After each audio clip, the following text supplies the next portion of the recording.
एक बार श्री हनुमान जी ने अपने नाखूनों से पत्थरों पर रामायण लिखी। जब रावण मर गया, राम जी राजा हो गए, वाल्मीकि जी ने पहले रामचरितमानस नहीं थी, वाल्मीकि जी की केवल रामायण थी। तो हनुमान जी के मन में आया कि हम तो 24 घंटा साथ रहे, तो बहुत से प्रसंग इन्होंने लिखे नहीं, उल्टे फुल्टे कर दिए, हम अपनी लिख करके दुनिया को बताएंगे कि राम जी कैसे। तो हनुमान जी ने अपनी नाखूनों से पत्थरों की शिलाओं पर रामायण लिखी, हजारों पत्थरों, और लिख लिख करके वो सभी शिलाखंड वाल्मीकि जी के आश्रम में रखने लगे, क्योंकि भाई उस वक्त यही बहुत अच्छा पब्लिकेशन था, बुक स्टॉल ही नहीं की बढ़िया थी। तो वाल्मीकि जी बोले ये क्या है? हनुमान जी बोले ये रामायण है, आपने कुछ छोड़ दिया, हमने लिख दिया, अब ये हमारी रामायण है, हमने लिखी। वाल्मीकि जी ने हनुमान जी की रामायण पढ़ी, तो उन्हें पूरी रामायण पढ़ने के बाद ये पता चला कि जहां हनुमान जी की रामायण अगर प्रेषित हो गई और प्रचार हो गई, तो वाल्मीकि जी सोचने लगे हमारी रामायण को तो कोई पूछेगा नहीं, हमारी तो बहुत छोटे लेवल की है, इनकी तो बहुत गजबी है। तो वाल्मीकि जी ने एक दिन हनुमान जी के चरण पकड़ लिए। हनुमान जी बोले कहो। वाल्मीकि जी बोले महाराज पहले वरदान दो, वचन दो कि हम जो मांगे सो दोगे। हनुमान जी बोले हमने वचन दिया, मांगो। वाल्मीकि जी बोले सरकार, तो ये आपकी राम कथा है, इसे समुद्र में डुबा दो, ताकि हमारी ही एक अकेली पुस्तक जिंदा बची रहे, सो हम जिंदाबाद बने रहेंगे, कोई कंपटीशन में खड़ा नहीं होगा। अब हनुमान जी वचन दे चुके थे, वचन के पक्के, प्राण जाए पर वचन ना जाई। हनुमान जी बोले हम देखो डुबा तो देंगे, कोई बात नहीं। हनुमान जी ने बुरे मन से, मन तो नहीं था, लिखी बड़ी भाव चाव से, बड़े गिरे हुए मन से पूरी समुद्र में रामायण की शिलाखंड को डुबा दिया। लेकिन जैसे ही डुबाकर बाहर आए तो हनुमान जी ने श्राप दे दिया वाल्मीकि जी को, तुमने कलयुग के मनुष्यों जैसी हमारी रामायण से ईर्षा की, जाओ हम तुम्हें एक श्राप देते हैं, जो रामायण हमने लिखी थी यही रामायण लिखने के लिए तुम्हें कलयुग में पुनः जन्म लेना पड़ेगा, तो हमारी ही रामायण को लिखोगे। वही वाल्मीकि जी कलयुग में तुलसीदास बनकर के प्रकट है। और उन्हें भूल का एहसास हुआ, भूल हो गई। तब हनुमान जी ने कहा चिंता मत करो, तुम्हें जन्म तो लेना पड़ेगा कलयुग में, लेकिन तुम्हें माया बिल्कुल भी स्पर्श नहीं करेगी, हर पल हम तुम्हारे साथ रहेंगे। तो तुलसीदास जी का जब चरित्र पढ़ो तो पूरे चरित्र में ये पता लगता है कि इन्हें माया तो जकड़ती रही पर पकड़ती नहीं रही। माया जकड़ती तो रही पर पकड़ नहीं पाई।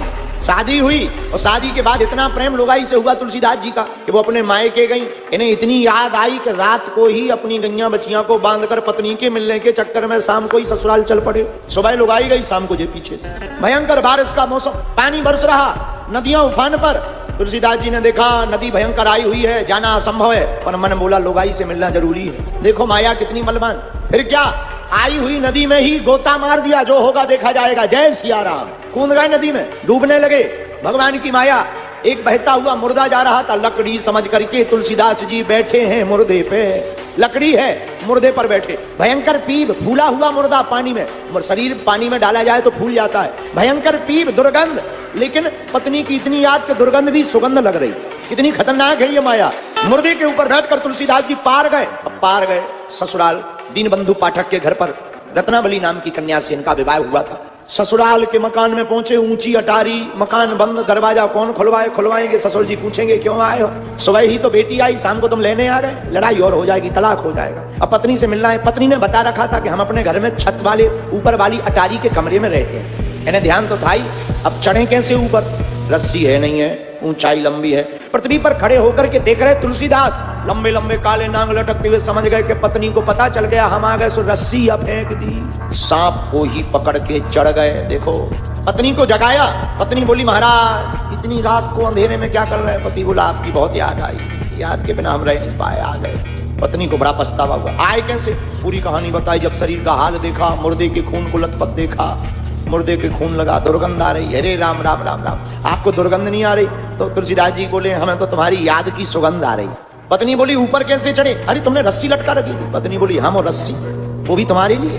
दिया सलाई जलाई, पुराना जमाना, दिया सलाई ली, प्रज्वलित किया, दीपक जलाया, तो जला के देखा काले काले नाग लटक रहे। बोले जय हो महाराज। तुलसीदास जी बोले देखो कितना प्रेम करते हैं, पर धन्य है पत्नी। पत्नी ने कहा महाराज जितना तुम हमारे इस हाड़ मांस के पुतले से प्रेम करते हो, इससे आधा भी प्रेम अगर रघुनाथ से किया होता तो आज रघुनाथ जी तुमको प्राप्त हो गए। जाने लगे। पत्नी बोली कहाँ जा रहे? अब बोले अब काम हो गया, तुम अपना जीवन देखो, अब हम चल रहे हैं, अब लौट करके फिर कभी प्रभु कृपा करेंगे तो जय जय होगी। हमें आशीर्वाद दो कि हम अब जहाँ जा रहे हैं अब सही जगह जा रहे हैं, अब हम जहाँ जा रहे हैं सही जगह जा रहे हैं। पत्नी बोली कहाँ जा रहे हैं? बोले जहाँ जाने के बाद व्यक्ति लौट के नहीं आता। जहाँ कहाँ जा रहे? बोले जहाँ सबको जाना चाहिए हम वहां जा रहे हैं। हम वहां जा रहे हैं जहाँ बड़ी देर से जा रहे हैं। जाना पहले चाहिए था, प्रभु के दर पर हमें पहले आना चाहिए था। वासना की जगह अब उपासना के पास था।